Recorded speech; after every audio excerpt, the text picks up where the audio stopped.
Yo creo que efectivamente hay, me parece que efectivamente que hay una tradición que hemos comprendido poco, porque, bueno, porque es muy larga en el tiempo también. Es lo que le pasa. Yo tuve una experiencia que le cuento porque, te cuento porque he trabajado, he estado en un proyecto europeo de placas de linterna mágica, ¿no? De todo como la linterna mágica que atraviesa 3 siglos de la cultura europea, ¿eh? 300 años, que Sí. no es nada, o sea, no es nada, es muchísimo, ¿eh? Es muchísimo. Bueno, o más, ¿no? Porque Sí, o más, desde bueno. Atanasius Kircher, que Sí, es uno de los pero primeros que Kirker, empieza. sí, Kirker lo recopila y tal, Sí, pero digamos, sí. lo que tenemos documentado de los saboyanos manejando la linterna, Sí, sí. las placas que dejan, la industria que es, entre comillas, pequeña que se crea, realmente son 300. Y de hecho ahora estamos en un trabajo paralelo a este con Goya, porque vamos, estamos convencidos, Javier Frutos y yo, de que una gran parte de dibujos de Goya, que son ahora mismo inexplicables, se explican con placas de linterna. Ah. Y estuvimos hablando en el Prado con Matilla, Con Matilla, José sí. María Matilla, Sí. que al principio estaba muy resistente, pero luego acabó. Sí, porque es inteligente. Sí, y acabó ya. Como No, alguien le convences y entonces ya sí, es... empezó a ver imagen y dijo, mira esto, mira tal, mira. E incluso llegamos a la conclusión, el famoso Saturno devorando a su hijo, está muy relacionado con una placa que se ha perdido de Robertson, que es la monja con el puñal ensangrentado, porque parece un puñal, el dijo, pero luego es que la cara de Saturno es una cara de Robertson, de las que usaba Robertson en su espectáculo. Es un rostro. Se ha quedado tan impresionado, además era retroproyección. Y bajamos a la sala de las pinturas negras y mira, esto no tiene perspectiva, esto es una proyección, mira la construcción visual de esto, aquí no hay. Bueno, entonces, ¿por qué venía a cuento esto? Y entonces en el caso de la linterna yo estuve explorando los orígenes también espectaculares del inicio. No sé, por cierto, tu tiempo. No, nada. No, que vamos, que... Sí. Y me ocurrió una cosa interesantísima, pero muy interesante, porque yo había visto, no sé si conoces a esta Andrea Zotti, que es una italiana que va por Europa con cámaras de linterna y proyectando, pero que ahora hace una cosa que no es histórica. Las pone unas lámparas de xenón actuales, y claro, tú ves una proyección que dices, madre mía, qué cosa más impresionante. Pero es que la gente en aquella época no lo veía así, es como leer como la luz de una vela. Claro. Nosotros ya no podemos leer con la luz de una vela, salvo que hagamos un aprendizaje, ¿no? Y entonces hay un grupo alemán que lo que ha hecho ha sido buscar libretos de placas, de exhibiciones de linterna, y los reconstruye arqueológicamente. Y entonces ahí de repente descubres algo que no se nos había ocurrido y que tiene mucho que ver de nuevo con lo que estamos hablando, Joaquín. ¿Cómo eran los espectáculos? Eran básicamente orales, o sea, proyectaban la placa se deslizaba y decía, era invierno, la niña vestía en harapos, nevaba mucho, pasaba un carruaje con unos señores ricos, al fondo se veía unas señoras mirando una tienda. Es un discurso narrativamente oral y textual, o sea, basado... Sí. Y claro, y entonces yo eso, cuando yo lo pasaba en clase, pasas al lado de una película de Chaumont o de Méliès, no hay nada que explicar, porque el cine te lo está explicando. Ya. El movimiento lo explica todo. Claro. Pero cuando no hay movimiento, tú tienes que explicarlo. Sí. Y ese es el gran salto arqueológico. De hecho, tengo ahí algunos pliegos que acompañaban el teatro de sombras. Ajá, sí. Entonces, los primeros teatros no, pero ya en el 19 se empieza a mover las sombras. Es decir, que se mueven pues un brazo, se mueve yo qué sé, el caso de San Antonio, ¿no? Pues viene incluso, me parece que es, no sé si es Marés o quién, el que hace una aleluya de sombras, y eso va unido al pliego en el que se va explicando, y hay una obra de teatro.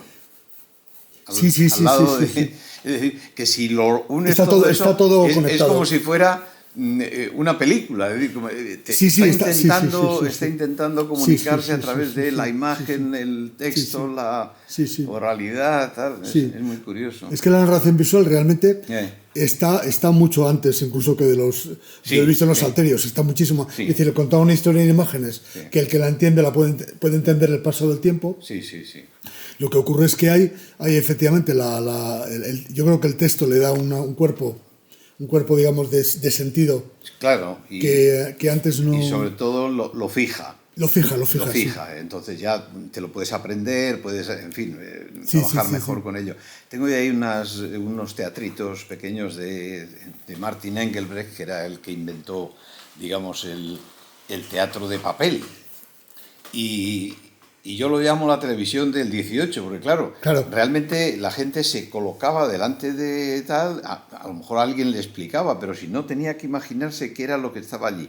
Si era la erupción del Vesubio, si era, en fin, lo que fuera, ¿no? Sí. Y como Engelbrecht lo que hacía era darle una perspectiva y un fondo, que iba creando cosas que se recortaban y luego se pegaban en el teatrito, ¿no? Sí. Está muy sí, la verdad curioso. Es que sí. No, esa cultura efectivamente está ahí. Y muchas veces no lo conocemos, porque yo me acuerdo que hice una exposición sobre aparatos... Y hay algunos que tengo incluso hasta los grabados que se imprimían en la calle de Santiago en París, es decir, en la Rue Saint-Jacques, que era donde se vendían todos esos papeles, grabados, etcétera, que por allí además pasaban los peregrinos y se los llevaban. En algunos casos eran estampas de santos, pero en otros eran vistas de ciudades. Que además aparecían como se miraban con una doble lupa que invertía pues se miraban al revés, o sea, no se pueden leer más que a través de la lupa, ¿no? Sí. Muy curioso, hay muchos aparatos que se inventaron en esa época y que son... Sí, toda esa mirada óptica, que es un poco lo que esta mujer, Celia, nos ha puesto en orden, porque hemos ido estudiando cosas, aspectos, pero yo en su día en el Museo Municipal de Madrid, las vistas ópticas de una colección maravillosa, las he estado viendo, algunas las he publicado, etcétera. Ahí podría haber traído, bueno, otra vez que nos veamos. ¿Conoces mi libro de Memorias de la Mirada, de lo que hice en la Fundación Botín? Pues yo creo que no. No, pues pensaba traer algo. Y es un libro que es un poco es del año 2001. Intenta hablar un poco de la cultura, de cómo hay toda una cultura, que nosotros lo hicimos desde, bueno, pues el grabado en madera, los aparatos ópticos, muchas tecnologías, hasta acabar en el cine mudo, ¿no? Que es donde acabamos. Y bueno, han pasado 20 años ya, ¿no? Pero me quedan 2 o 3 catálogos y yo creo que es incluso para que la biblioteca, para que lo podáis tener de consulta en su momento. Sí, claro. Me extraña que... Espera un segundito porque lo voy a mirar. Está descatalogado absolutamente. Yo ahora mismo... de hecho, la Fundación me pidió permiso para digitalizarlo, lo firmé, pero se han metido otras historias. Y yo lo tengo digitalizado completo, que te lo puedo enviar sin problema. Pero aparte de eso, le tengo físicamente en papel. Tengo 3 Memorias de la Mirada, se llama. Y trabajamos en él Javier Frutos y Giampiero Brunetta, que es uno de los grandes historiadores italianos de aparatos ópticos, y Javier Herrera sobre cine primitivo. Y esto es de 2001, Fundación Botín. Las imágenes como fenómeno. Sí, esa. Bueno, entonces sí lo tenemos. ¿Le tenéis? Me extrañaba mucho porque en las épocas en las que he ido haciendo esas exposiciones y tal, yo procuraba tener... Claro, me pasa a mí con lo mío, que yo cuando vi algo... y entonces, pues Claro. Muchas veces dice la gente, sí, mira, Marcelino Botín... Sí. Fue un libro en su momento muy pionero, bueno, como pasa con todo. Sí. Hay mucha investigación posterior que ha servido, de hecho, y eso es una de las grandes cosas de todos los que nos aventuramos en estos territorios, ¿no? Hay una autora argentina, Daria Cuarterolo, que estaba empezando a pensar en su tesis, vio este libro y la disparó y ha hecho un libro espléndido sobre la fotografía del cine argentino a los orígenes, ¿no? Y no es que haya hecho nada mi libro, pero... pues orientar y posibilidades. La de tal, ¿no? Claro. Y eso a mí, bueno, yo creo que es un orgullo para cualquiera. Claro. Decir, bueno, yo has hecho un trabajo que ya tiene un eco. Y abres una puerta, un camino para alguien que lo transita de otra manera, además, porque tiene que ser así, ¿no? Claro. Que es un poco lo que yo pretendo ahora también, es decir, no tanto decir, bueno, pues esto es el mayor descubrimiento de tal, no, esto sencillamente es conectar un tiempo que no está muy conectado, pues porque nos hemos fijado demasiado además era necesario, ¿no? Sí. Con toda la animación, etcétera, todo lo que tiene que ver con la tecnología del movimiento, pero atrás hay otra cosa, y entonces por lo menos dejar abierta la puerta. No, y además es una mirada muy interesante, porque probablemente, claro, Botrel y toda esta gente siempre se fija, aunque Botrel es de los que mejores ideas tiene, mucho, ¿no? sí, Porque ya con todo lo que hizo sobre la literatura azul, esta que todo la novela histórica, la novela tal, ya tenía también una idea de cómo se imprimían, vendían, todas esas cosas, ¿no? Y entonces cuando entró en el mundo del pliego, pues yo creo que hizo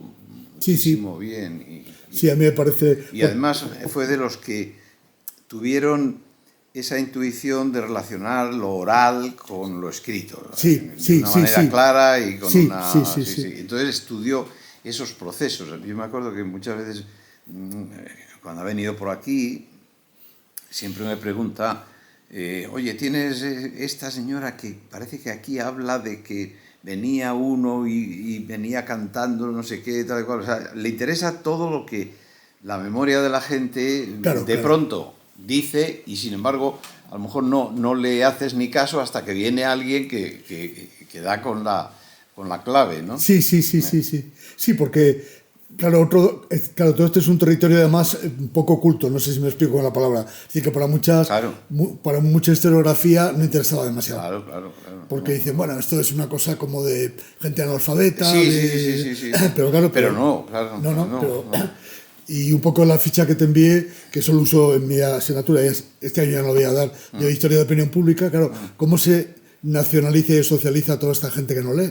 Es que es una pregunta que eso Botrel lo plantea muy bien. Claro. ¿Cómo esta gente puede tener los valores y los hitos urbanos, históricos, Agustina de Aragón, no sé qué, pues todo eso está funcionando gracias a todo esto, a estos mecanismos que están trasladando de la alta cultura a la baja cultura, con sus mecanismos además, que no son los de la alta cultura, ¿no? No, claro. Y ahí es donde posiblemente falla bastante, bueno, no falla, es una palabra errónea por mi parte, no entiende muy bien, por ejemplo, cuando nace el cine de la alta cultura, no entiende por qué toda esta gente que sabe leer un poco se va a la barraca y no va al teatro culto, pues porque ver es más rápido que leer, o sea, claro. Tú ves un documental, que entonces no se llamaban así, en una barraca, ves cómo es el mundo, no sé qué, ¿para qué lo vas a leer? ¿Para qué lo vas a leer? O sea, y eso yo creo que ahora sí que ya hay historiadores del cine que están empezando a darse cuenta, y hay algunas que lo están haciendo, pero durante mucho tiempo parecía que todo esto era una cultura como, bueno, que estaba ahí, pero que no tenía demasiado. Y ahí, claro, Botrel, Marey también, aunque Marey va por otro camino, ¿no? Pero... Sí. Lo ves además muchas veces en obras pictóricas que se refleja, ¿no? El Tutilimundi y todas estas cosas que además son... que están constantemente en la pintura y en el grabado. Porque están en la calle, claro. Están en la calle. Entonces... Y luego el ciego que iba con un lazarillo detrás, que sacaba una marioneta y hacía... O sea, todo ese tipo de cosas, si no lo hubiéramos visto, no lo creeríamos. Diríamos, pero bueno, ¿y esto cómo se hacía? ¿No? Claro. Y ahora el paso interesante es eso, también entender culturalmente el valor que tiene, porque yo creo que yo cuando a Tomás Pérez de Ojo, el libro de España Imaginada es una maravilla, le dije a Tomás, pero a ver, todo esto se está viendo en Aleluyas, pero no con estas imágenes. Nadie se le ocurre la muerte de Alfonso XII, la gran pintura, bueno, cualquiera de las tal, nadie la está reproduciendo así, o la llegada de Colón a América y tal, pero la iconografía que está manejando Aleluya, los hitos los está clavando igual que lo hace la alta cultura, con lo cual la conexión es... No sé si seguramente sí conoces los trabajos que hizo antes de fallecer Jesús Martínez. No conozco mucho de él, no. Bueno, pues Jesús, eso, si quieres, mañana te lo saco para que lo puedas ver. Sí. Porque estudió él solo, digamos, no solamente las aleluyas, sino la costumbre de jugar con ellas, de hacer... Pues eso me interesa, muy interesante. Eso me interesa mucho, y dedicó una atención especial al mundo al revés. Claro. Claro, el mundo al revés es una idea Es una idea maravillosa. que está en toda Europa desde la Edad Media y se está repitiendo. Y Goya la repitiendo. usa, Goya en los Claro. disparates la está usando, los caprichos. Claro. La de las sillas a la Sí, cabeza, sí, el burro sí. subido, el burro encima del señor. Pues probablemente Goya lo toma de algo. Sí. Yo lo discutí con Matilla el otro día en Claro. Madrid y me reconoció que, claro, es que está bebiendo de las fuentes populares. El mundo, digo, es que está en Goya esto y tal. Claro.